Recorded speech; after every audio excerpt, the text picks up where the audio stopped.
Chapitre 5. Quel sens donner à nos maladies et autres douleurs? Robert de Lamennais a écrit « La douleur est le fond de la vie humaine. La mort corporelle termine à jamais la lutte entre la nature et la grâce. Elle est la dernière victoire du chrétien. » Fin de citation. La maladie qui me tient alité m'oblige à réfléchir sur ma santé spirituelle. L'alitement force l'âme à la réflexion.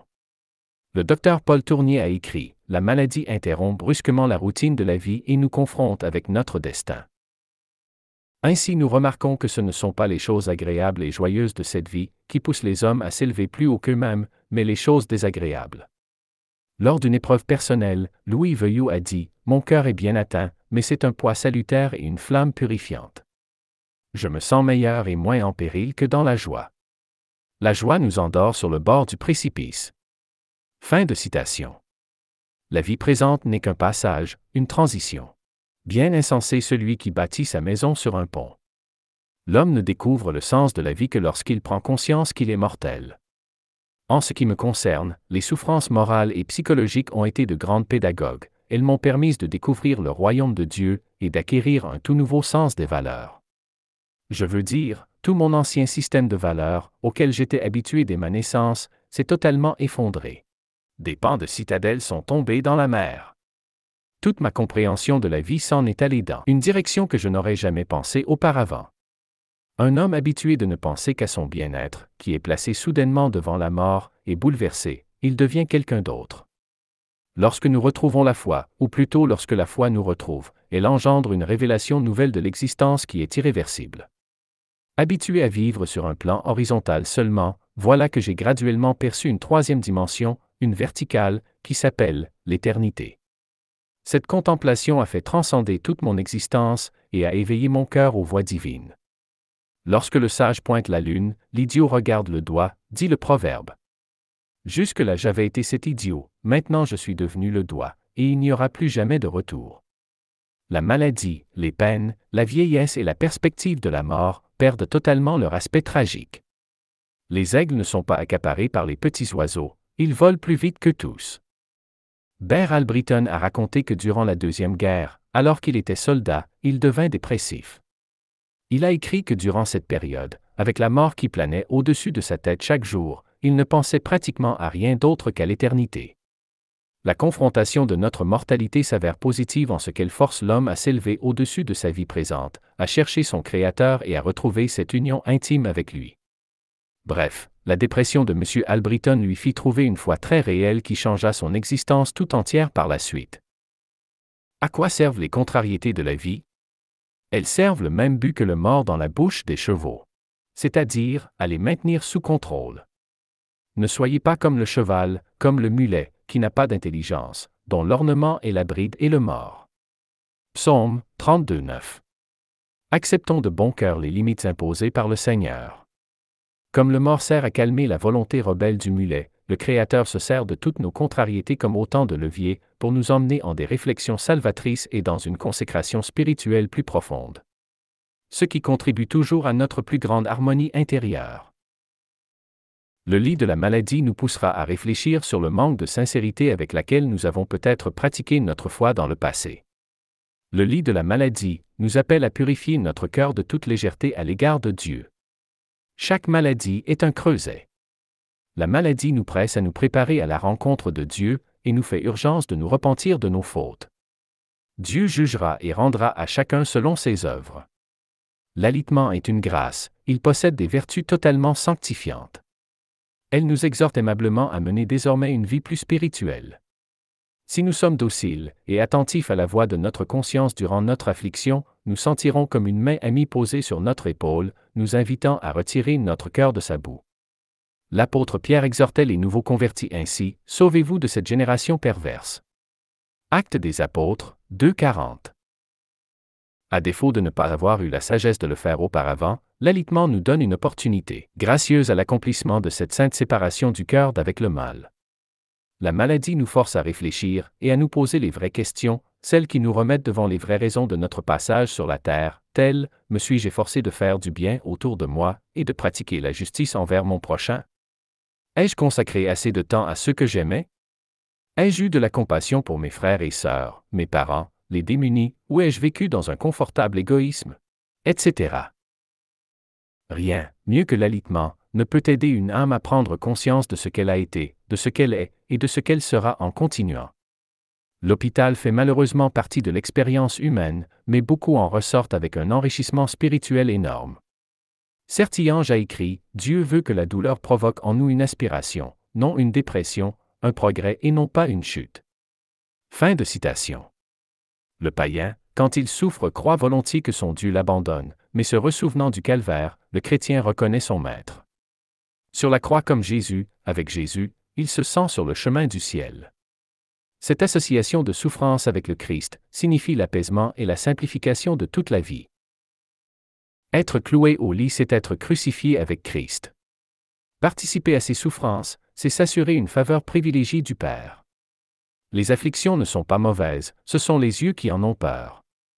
Les tristesses servent de correction enseignante. Quand la maladie nous frappe, notre Père céleste saisit cette opportunité pour nous enseigner que les choses matérielles sont des vanités fugitives. Elles sont comme des flèches qui passent à toute vitesse, et qui sont impossibles à saisir avec la main. Nous consacrons aussitôt à la mort tout ce que nous obtenons sans Dieu.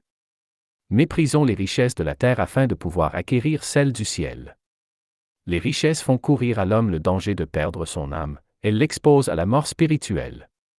Nous devons plutôt profiter du temps qui nous reste à poursuivre des ambitions temporelles, qui soient davantage en harmonie avec les éternels.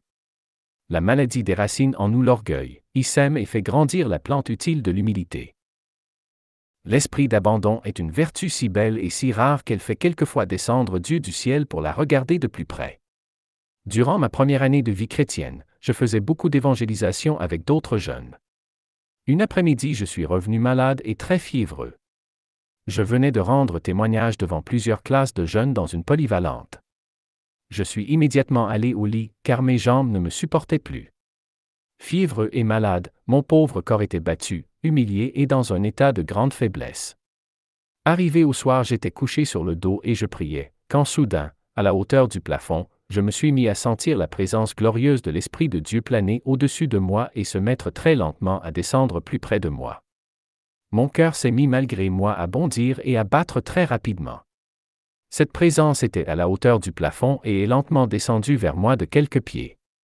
Plus elle descendait, plus j'étais subjugué par elle, et plus les larmes coulaient de mes yeux. Je ne pleurais pas, pourtant, mais de mes yeux s'écoulaient des larmes abondantes d'émerveillement. Cette présence divine remonta lentement, et repartit comme elle était venue, me laissant rempli d'un grand étonnement de gratitude et de restauration intérieure. Alphonse de Liguori a écrit « La maladie est le chemin royal des saints ». Fin de citation. Il ne faut pas perdre le temps et nos forces morales à regretter et à imaginer tout ce que nous pourrions faire si nous n'étions pas malades. Il nous faut vivre la souffrance présente avec la plus haute perfection de résignation chrétienne possible. L'on sert mieux Dieu en souffrant bien qu'en œuvrant physiquement. Ne soyons pas inquiets, les adversités et les déceptions ne signifient jamais que Dieu nous ait abandonnés. Ce n'est d'habitude qu'une façon du Seigneur d'attirer notre attention ailleurs, selon qu'il est écrit, « Il t'a humilié, il t'a fait souffrir de la faim, afin de t'apprendre que l'homme ne vit pas de pain seulement, mais que l'homme vit de tout ce qui sort de la bouche de l'Éternel. » Deutéronome 8:3.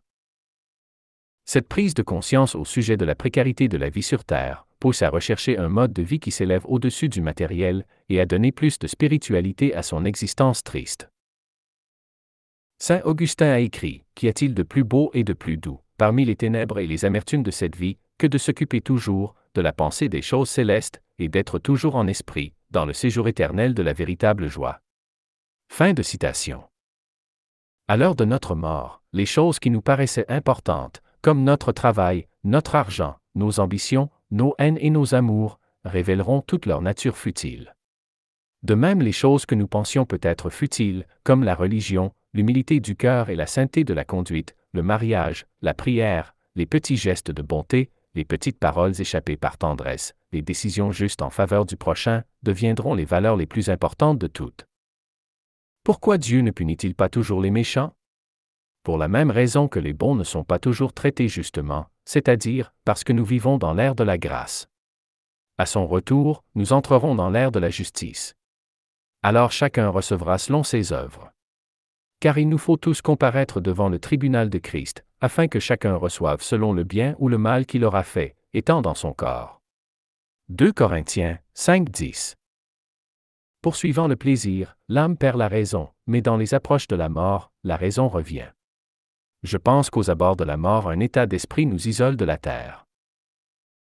À l'approche de la mort, tandis que nous verrons lentement les choses terrestres s'évaporer, et nous évaporant nous-mêmes, et se détacher de notre cœur, et nous détachant nous-mêmes de lui, nous commencerons à comprendre, comme les multitudes avant nous, que notre vie a été vainement centrée sur nous-mêmes, et sur l'accomplissement de notre propre volonté.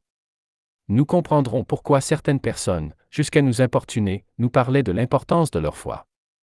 Ces personnes nous irritaient, car elles jetaient la lumière sur notre mode de vie égoïste et trop terrestre. La mort est le destin de tous. Un philosophe allemand a écrit « La vie est un combat perdu d'avance ». Fin de citation. Elle est un cul-de-sac et la maladie est l'entonnoir qui y mène. Soyons avisés de disposer maintenant notre cœur comme Dieu aurait aimé que nous le disposions depuis toujours. Mais tout n'est jamais perdu. Le Père aime les hommes, et sa grâce les poursuit jusque dans la mort même. Grâce aux entrailles de la miséricorde de notre Dieu, en vertu de laquelle le soleil levant nous a visités d'en haut, pour éclairer ceux qui sont assis dans les ténèbres et dans l'ombre de la mort, pour diriger nos pas dans le chemin de la paix. Luc 1, 78 et 79. En effet, tous nos échecs, toutes nos fautes, toutes nos haines et nos méfaits, peuvent encore être effacés et notre conscience être blanchie durant cette dernière et extraordinaire rencontre. Soyons désormais davantage conscients de notre état mortel et éphémère. Saluons les cimetières en passant, et pensons souvent à la mort, car la fin d'une chose est plus sage que son début. Tout s'évapore déjà dès son commencement. Regarder en arrière ne nous fera pas avancer moins vite vers notre finalité. Il faut au contraire s'y prêter comme le ruisseau se prête à son cours. L'eau qui passe ne revient pas en arrière, ni l'homme qui vieillit ne remonte le cours de sa vie sur la terre. Utilisons le peu de temps mis à notre disposition pour nous préparer à la rencontre de notre Créateur, en vivant d'une manière digne d'un enfant de Dieu. Courons sur la terre comme Dieu marche dans le ciel, la justice au cœur, le cœur plein de douceur, une douceur pleine de candeur et une ardeur exempte de fiel. Comme ils sont saints et grands, ceux dont la bonté et la douceur gouvernent les actions ici-bas. Heureuses les âmes qui ont la douceur pour amis, car telle est la beauté de ces âmes sur la terre, telle est la joie de Dieu dans le ciel. Approchons-nous quotidiennement de notre Créateur par des prières simples et faciles à prononcer. Très peu de mots sont nécessaires, Dieu remplissant lui-même les plages vides et les paroles non dites ou inexprimables. Soyons reconnaissants pour le douloureux sacrifice d'amour de Jésus-Christ, et pour ce sang qui nous a redonné la paix avec Dieu. Rachetons le temps en cultivant en nous un esprit doux, pacifique, débonnaire et humble, qui est d'un grand prix au Seigneur. Si l'alitement nous empêche encore de pratiquer des œuvres bonnes, il est à souhaiter que nous ayons la possibilité de prononcer de bonnes paroles, ou d'en écrire avant de partir. Prononçons des mots comme « je regrette »,« je te demande pardon »,« je m'excuse »,« tu as été une bonne femme » ou « un bon mari », etc. Par ces paroles, l'homme peut encore être justifié. Mais il faut beaucoup de courage humble pour se réformer. C'est pourquoi la plupart d'entre nous préférons nous révolter, car cette voie nous semble plus facile, plus naturelle. Ne connaissant pas le sens de nos souffrances, nous allons souvent à l'inverse de ses enseignements. Mais comprenons son langage et soumettons-nous à ses conclusions. Exerçons-nous dès à présent à vivre dans une attitude d'acceptation et dans un esprit d'abandon. Les croyants provenant du milieu pentecôtiste peuvent éprouver une certaine déception de ce que je parle de l'acceptation de la souffrance au lieu d'encourager la recherche de la délivrance ou de la guérison divine. Mais la guérison divine ne résout pas le problème de la maladie et de la mort, elle ne fait que la retarder. Tôt ou tard, nous devrons tout de même un jour y faire face. Plus sage de commencer à nous y préparer maintenant. Il fait plaisir au Seigneur de lui dire que nous acceptons et aimons notre vie, malgré de quoi elle est faite. La vie qu'il nous a donnée, nous a été dessinée de toute éternité, et tout ce qui la compose a été taillé pour nous sur mesure. Courbons le cou et les genoux du cœur, et disons merci au Seigneur. S'il n'y avait jamais aucune difficulté dans la vie, aucun homme ne se tournerait jamais vers Dieu, et ne connaîtrait aucun embellissement de l'âme. Car un homme sans peine devient un homme sans foi, un homme sans foi devient un homme sans loi, un homme sans loi devient un homme sans principe qui puisse forger son caractère. Comme l'or est purifié par le feu, les souffrances conduisent les âmes à Dieu, pour leur plus grand bonheur, et pour celui de ceux qui l'entourent. Le vieillissement, la maladie et la mort sont envisagés comme les plus horribles de toutes les expériences humaines. Cela est certainement vrai, mais arrivé à ce point, nous comprenons quelles peuvent devenir les choses les plus belles qui soient, si nous les interprétons à la lumière des choses dont nous avons parlé jusqu'ici. Nous pouvons, comme le Christ lui-même, faire de nos souffrances un précieux sacrifice que l'on offre à Dieu, selon qu'il est écrit. Devenez donc les imitateurs de Dieu comme des enfants bien-aimés, et à l'exemple de Christ, qui nous a aimés et qui s'est livré lui-même à Dieu pour nous comme une offrande et un sacrifice de bonne odeur. Éphésiens 5, 1 et 2. La souffrance est la seule et unique chose qui nous appartient vraiment et que nous pouvons offrir au Seigneur. Les souffrances sans réponse sont les meilleures. Dieu laboure plus profondément ceux qu'il aime le plus ardemment. Jésus a dit, « Je suis le vrai cep, et mon Père est le vigneron. Tout sarment qui est en moi et qui ne porte pas de fruit, il le retranche, et tout sarment qui porte du fruit, il l'émonde, afin qu'il porte encore plus de fruits. » Jean 15, 1 et 2. François d'Assise fut affligé de maladies et de douleurs aiguës nombreuses. Dans ces dernières années surtout, il eut tant à souffrir qu'il devint méconnaissable, on ne lui voyait que la peau et les os, et il était presque aveugle. Cependant il chérissait ses peines comme autant de présents du ciel. L'Écriture dit, « Car nos légères afflictions du moment présent produisent pour nous, au-delà de toute mesure, un poids éternel de gloire, parce que nous regardons, non point aux choses visibles, mais à celles qui sont invisibles, car les choses visibles sont passagères, et les invisibles sont éternelles. » 2 Corinthiens 4, 18. Bienheureuses les âmes agneaux, qui s'offrent d'elles-mêmes devant les sacrifices inévitables. L'agneau s'abandonne, il ne dit pas au sacrificateur « Faites ceci, faites cela ». Non. Il peut l'égorger sur l'heure, il peut le couper par morceaux, ou il peut le laisser languir. Lors d'une vraie conversion, l'on s'engage à recevoir par amour tous les crucifiements providentiels. Regarder la souffrance comme une offrande d'amour à Jésus, rendra celle-ci, non seulement supportable, mais dilatera le cœur, provoquera une sensation de détente heureuse, voire même un fleurissement de notre intérieur. Durant l'hiver 1993, il m'est arrivé, un matin de grand froid, d'avoir à changer une crevaison. J'en ai beaucoup souffert. Quelques minutes plus tard, le pneu que je venais de remplacer de peine et de misère, par cruauté de sort, creva lui aussi. Les efforts réduits à néant brisent le cœur, mais les cœurs brisés sont enrichis par un égal déversement divin. Bref, durant tout ce temps, j'ai dû beaucoup souffrir du froid avant de trouver une seconde roue de rechange que j'ai dû ramener à pied sur une assez grande distance. Pendant que le vent froid me brûlait la figure, les mains et les pieds, je me suis écrié, « Mais pourquoi les hommes doivent-ils toujours souffrir ?» Une pensée me rappela alors la malédiction qui avait été jetée sur cette planète et à laquelle toute l'humanité était obligée maintenant de participer. Au départ, l'adversité devrait atteindre tous les hommes sans distinction, parce que tous ont péché. La question ne devrait donc pas être « Pourquoi Dieu a-t-il permis à ce mal de m'atteindre ?» mais plutôt « Pourquoi Dieu m'en a-t-il exempté tant d'autres fois ?» Je compris, par l'exemple du Christ, à accepter simplement et humblement cette adversité, et que je ne devais pas me rebeller contre les difficultés, comme font les hommes d'ordinaire. Car l'irritation et le murmure amer sont une forme de rébellion détestable aux yeux du Père. Comme un enfant obéissant, je devais adopter l'attitude de l'agneau sur l'autel, celle qui est décrite par le prophète Isaïe et qui décrit l'attitude exemplaire du Christ devant sa destinée inchangeable. Maltraité et opprimé, et il n'a point ouvert la bouche, semblable à un agneau qu'on mène à la boucherie, à une brebis muette devant ceux qui l'attendent, il n'a point ouvert la bouche. Isaïe 53, 8. Ouvrir la bouche en blasphème nous fait reculer et nous prépare des épreuves plus lourdes encore. Notre vie sur terre est l'école du Créateur, nous pouvons fuir, mais pas échapper. Bref, après mon acte d'acceptation, ma douleur devint douce, et voire même agréable.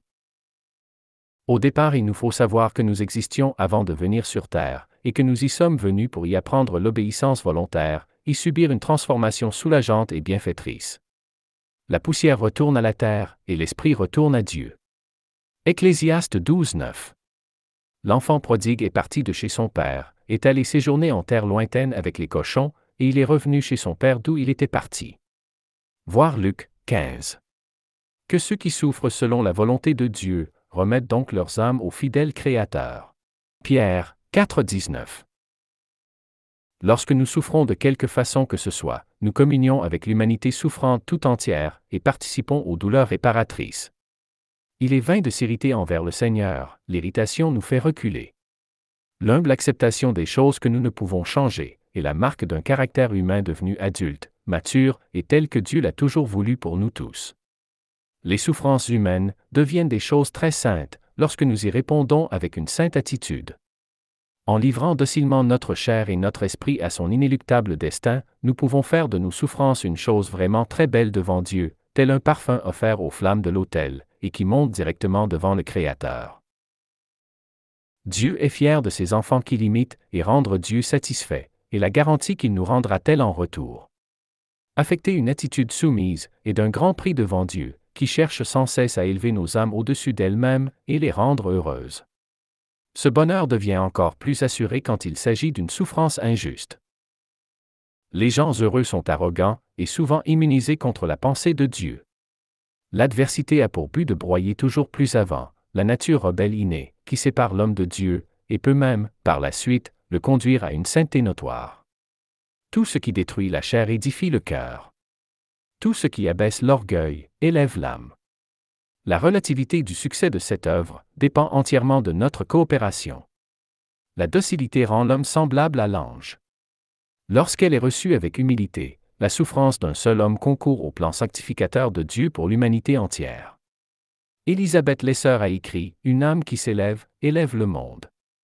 Fin de citation. Ce sont l'abandon, la pauvreté, la faim et les cochons qui ont ramené le fils prodigue vers son père, qui l'a accueilli les bras ouverts. Là, il a retrouvé sa vie, l'amour et l'abondance. Pour que la grâce divine devienne victorieuse dans la vie, il faut que la force pécheresse qui réside en nous soit brisée par beaucoup de coups. Car la bonne volonté, même quand elle existe, est impuissante lorsqu'elle est sous le joug et l'empire des passions qui la tiennent prisonnière. Les jeunes sont confiants parce qu'ils n'ont pas encore été désillusionnés. Comme des chevaux indomptés, ils s'égarent par leur impétuosité, étant excessifs en toutes choses. Cet âge ne se plaît que dans le mouvement et dans le désordre, écrivait Bossuet. Les jeunes sont enivrés par leurs espérances, ils croient au contrôle de tout. Mais l'âge et l'expérience nous font ralentir en voyant combien sont vaines les choses que nous avions les plus désirées. Alors oui, les défaites, les batailles perdues contre nous-mêmes, les échecs sans nombre et les désillusions sont toutes nécessaires. Les misères font naître les prières, et l'aveu de notre impuissance marque le début du travail de la grâce transformante. Mon Dieu, comme j'ai souffert d'être né. La vie m'avait défiguré, mais en toi je retrouve le visage que tu m'avais donné. L'œuvre de Dieu, en la vie de chaque être humain, consiste toujours à le convertir de quelque chose de mauvais à quelque chose de bon, chaque jour de sa vie. Notre Père céleste ne nous demande pas notre avis. De gré ou de force, il travaille à notre transformation pour nous rendre heureux. La Bible révèle l'un des grands secrets de la nature humaine, sa faiblesse innée. Il est écrit, « Ce qui est bon, je le sais, n'habite pas en moi, c'est-à-dire dans ma chair. Je prends plaisir à la loi de Dieu, j'ai la volonté, mais non le pouvoir de faire le bien. Car je ne fais pas le bien que je veux, et je fais le mal que je ne veux pas. Quand je veux faire le bien, le mal est attaché à moi. Misérable que je suis! Qui me délivrera de ce corps de mort? Grâce soit rendue à Dieu par Jésus-Christ notre Seigneur. » Romains, chapitre 7. L'humain est faible là où il devrait être fort, il est dominé là où il devrait être le maître. Il est attiré par ce qu'il devrait fuir, et fuit ce qui devrait l'attirer. Il est tenté pour son malheur, par ce qu'il devrait répugner, et qui s'avère une menace à son bonheur. Toute épreuve concourt donc à briser la chair de ceux qui aiment Dieu. Tout degré d'humilité acquis dispose l'âme à une réception de grâce correspondante qui concourt à son bonheur. L'humilité est la sœur du salut et le moteur de la sanctification personnelle. Nous tous, qui contemplons la gloire du Seigneur, nous sommes transformés en la même image, de gloire en gloire, comme par le Seigneur, l'Esprit. 2 Corinthiens 3,18. Que cela nous plaise ou non, la vie est une école, et tout le monde s'y colle, bon gré mal gré. Les douleurs formatent le cœur et la souffrance prépare au Christ. Elle désemparent et conduit à lui. La foi conduit à la compréhension et à la clarté de la vie. Les amertumes nous apprennent à prier. Le cœur invite le Seigneur, et son esprit s'avance pour envahir l'âme de mille amours. Interprétées dans sa juste perspective, les souffrances peuvent certainement faire de nous des personnes bien meilleures et bien plus heureuses.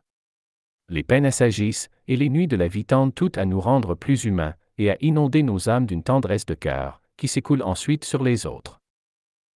Les souffrances font également grandir notre espérance en l'héritage céleste, décuplent notre patience et notre authenticité humaine et spirituelle. Comme la pierre vulgaire est dégrossie par le sculpteur à coups de marteau et de ciseaux, pour y révéler une beauté, jusque-là enfouie en elle, les souffrances dégagent de notre âme l'image et la ressemblance de Dieu. La vie est un labour douloureux, mais la fin de ces choses produira une bienheureuse récolte et de consolants fruits.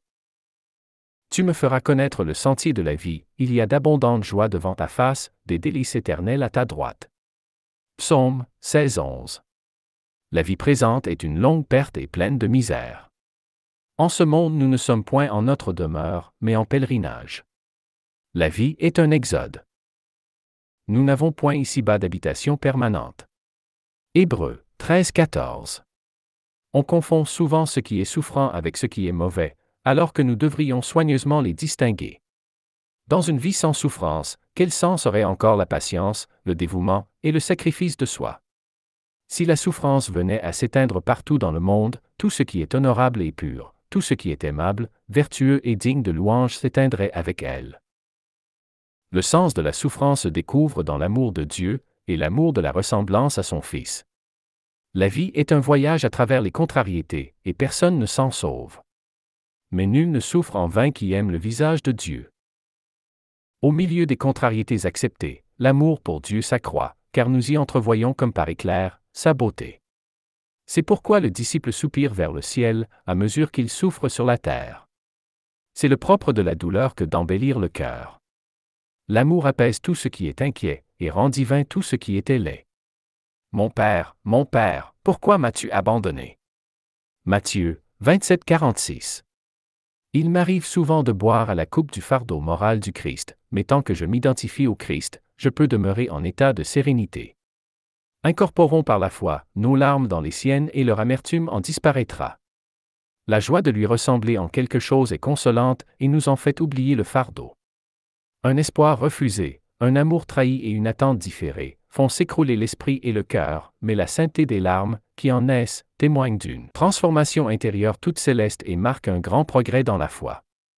Nos larmes ne sont-elles pas autant de forgerons de nos âmes? Les larmes sont des sacramentaux, des perles saintes libérées de la nacre du cœur. Elles montent ensuite vers Dieu comme un sacrifice et un encens d'agréable odeur. Comme le pain revient tôt ou tard à celui qui le donne, de même les larmes qui tombent se relèvent imprégnées d'un parfum spirituel. La pluie qui tombe fait germer la terre et les larmes qui tombent embellissent le cœur. Les pleurs font germer la beauté du cœur, elles accomplissent un travail lent et sûr, elles érodent le mal en nous. Les larmes sont les prophètes du cœur, elles sont toutes pleines de vérité. Elles sont les éclats des coups de ciseaux du sculpteur divin, elles nous taillent à sa ressemblance. Les larmes versées avec amertume remontent vers le Créateur en odeur de sainteté. Elles ont de petites ailes et s'envolent vers le ciel, embrasser le Seigneur en notre nom. Celui qui pleure fait monter une partie de lui-même dans le ciel. Nos larmes présentes enrichissent notre future demeure céleste. La création tout entière est remplie de sacrifices et d'immolations. Il n'est pas étonnant que nos vies quotidiennes à tous le soient également. Mais l'acceptation rend la paix à ceux qui l'avaient perdue. Saint Augustin a écrit, « Il en est ainsi de toutes les épreuves, l'amour rend facile et réduit presque à rien, ce qu'il y a de plus terrible et de plus affreux. »